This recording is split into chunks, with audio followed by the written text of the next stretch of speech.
Biyahe kasama si DJ Lala, aarangkada na. Ito na ang biyahe ng buhay ni Alvin.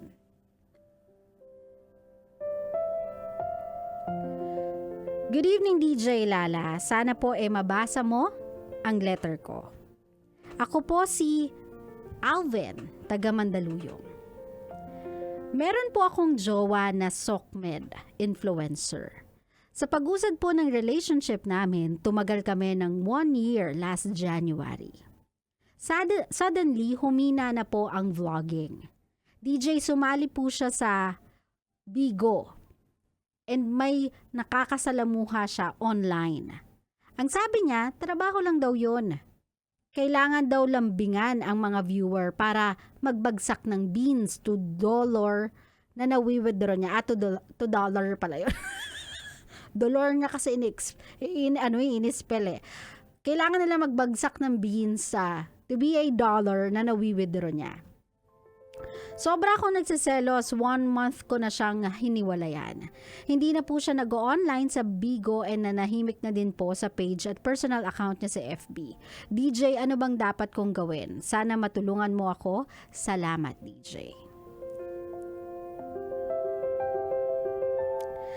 Sa mga may jowa po na medyo public figure o kaya yung tawagin na natin na nagtatry sa social media platform. If you are seeing them succeeding sa pinili nilang path, though naiintindihan ko na it's natural, it's just but natural na magselos ka, it's just but natural na makaramdam ka ng threat sa mga nakikita mong nagpapakita ng interes sa kanya. Still, I want you to be supportive. Kasi yung taong yun, alam mo naman na ginagawa niya yun to grind in life. Because that person wants something to happen sa buhay nila. And for social media influencers, it's not that tinatago nila na meron silang partner. But it's a factor. It's a great factor. Lalong-lalo na sa mga babae. Yung feeling of being wanted, appreciated, admired by people. Doon sila talaga mas bumabangko. O di ba? Yung ability nila to charm, doon talaga mas nagsha-shine. If the people, ito ay totoo na to, real talk na to, guys. Hindi na to advice lang. No, real talk to. This really happened. So, nagiging mas mabango sila for the public. Mas marami silang nakukuhang supporters, admirers if they project themselves as somewhat single, unattached sa social media. Though there are few people na kapag nag-online sila, they are very adamant and honest na they are with a partner, tapos gumagawa sila ng couple content. Pero kung isa kang influencer na ikaw lang mag-isa and nagsa-start ka pa lang and alam mo namang yung pinaka-selling point mo is your face, your figure, yung charm mo. Of course, if you want to be admired, somehow you have to project yourself na as if you are single. Kasi that is marketable kung tawagin. In a business point of view, that one is more marketable.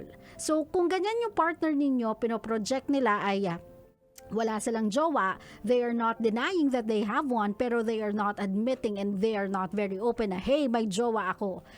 And alam mo naman sa sarili mo na they are doing it because they have to. Parte ng content nila, parte ng pinagkukuhanan nila ng breads, ng resources, ng pera. As a partner, you have to be supportive. O, di ba? As long as hindi siya nagiging overboard, hindi nag-meet and greet privately with someone, as long as hindi niya dinadala outside the stream or the live na ginagawa niya yung mga nakakausap niya, wala siyang katawagan tuwing gabi, wala siyang ka-video call tuwing gabi, at alam mo naman sa sarili mo na ikaw pa rin yung dinidate niya every time na nag-withdraw siya ng mga kinita niya, you have to be supportive, my love. Kasi if that is the platform that she wants to shine and you know within your heart na meron siyang potential to do so, sana sumuporta ka. Now, if you are asking me kung anong gagawin mo kasi tawag dito, 1 month na kayong hiwalay at hindi na rin naman siya active sa pagla-live, di na rin siya active sa social media account niya or sa page niya, I don't know, maybe she took the breakup differently than you have. You thought na she won't be affected by your loss sa buhay niya, but she was.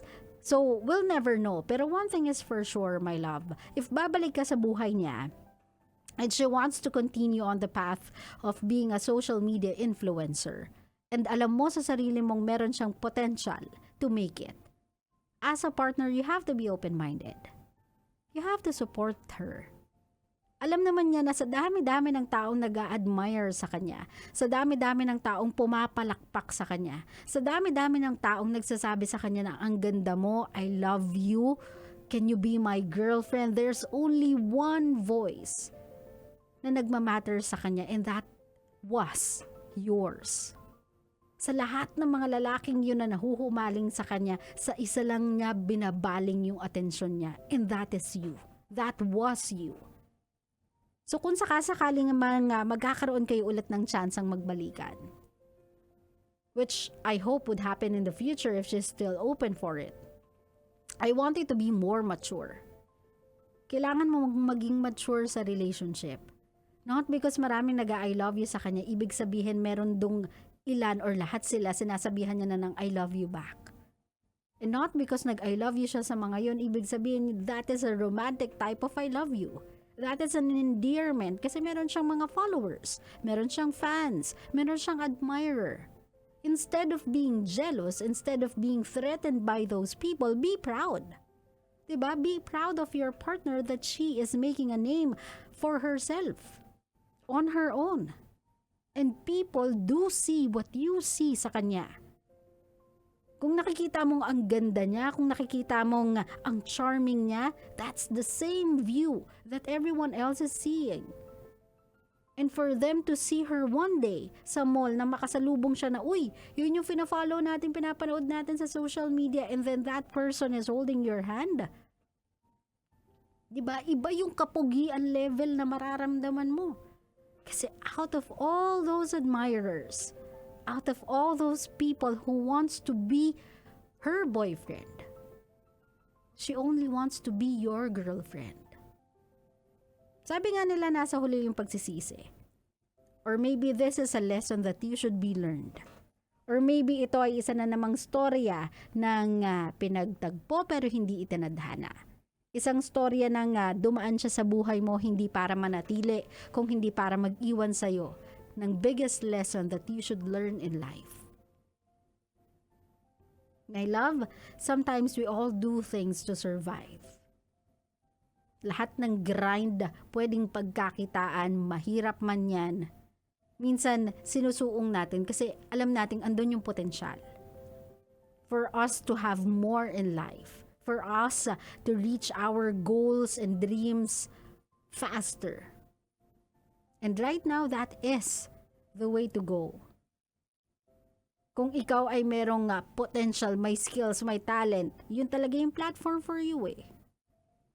I just hope kung sakasakaling magtagpo uli yung landas ninyo or makatagpo ka uli ng isang taong katulad niya na yun din ang linyada ng buhay. Sana this time around, you'll be better. Instead of being threatened, you'll be the first supporter. Instead of being jealous, you'll be a fan. Sabi ko nga sa'yo, sa dami-dami ng taong nagsasabi sa kanya ng I love you. Yung I love you mo lang naman, yung nagmamatter sa kanya. I just hope you put more faith sa relationship ninyo, sa kanya at sa sarili mo para hindi kayo umabot sa ganito. Now, if hindi na kayang ibalik, that's fine, my love.